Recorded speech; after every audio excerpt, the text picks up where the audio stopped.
Mark, what is driving the demand? The phones don't even have 5G.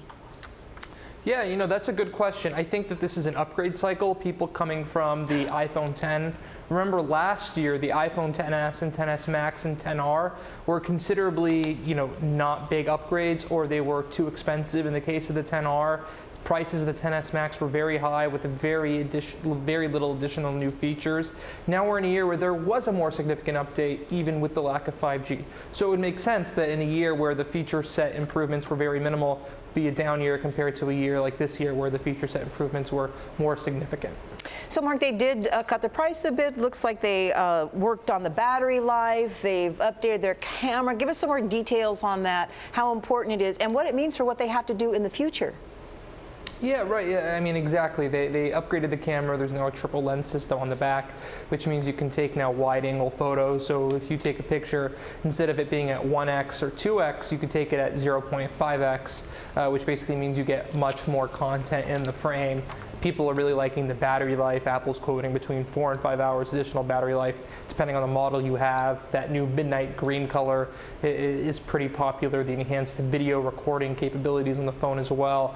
And so these are ways that Apple is spurring upgrades. You see the commercials about them, and they're making money in other ways too, with the new AirPods, new Apple Watch, and it all fits into that larger iPhone ecosystem. Mark, I was surprised that there wasn't a sense of nationalism, that given the trade fight between the U.S. and China, that they weren't going out and buying Huawei phones, sort of retaliate against the U.S. Does this confirm that there isn't a big sense of nationalism there, at least when it comes to phones? I mean, more generally in China, right, the iPhone is not doing as well as it used to do, right? We have not had large, gigantic iPhone sales that we used to have in a number of years. I mean, if you remember, 2014 through 2016 was really the peak of the iPhone in China. And this trade war, in part, threw things for a wrench. But I think the bigger issue, to your point, that Apple is having is that for consumers in China, in many cases, offerings from Xiaomi and Huawei are much more capable. They have better specs. They integrate better with the Chinese consumers.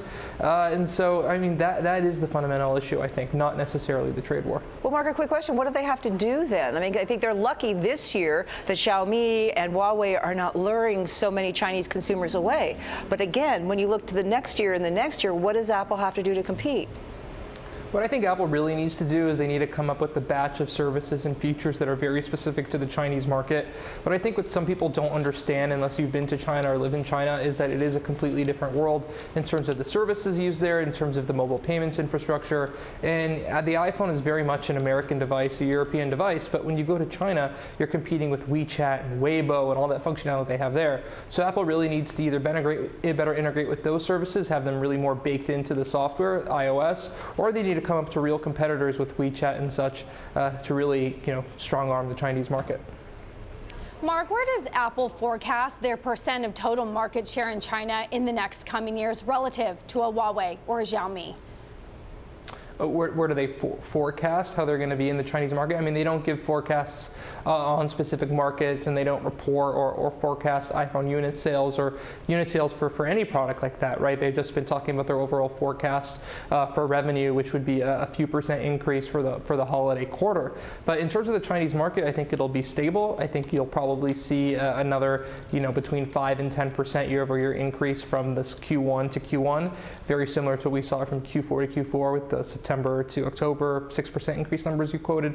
So I think it'll just be more of the same, which is a good thing, because overall, the overall market, the iPhone actually fell 9% year over year in the previous quarter.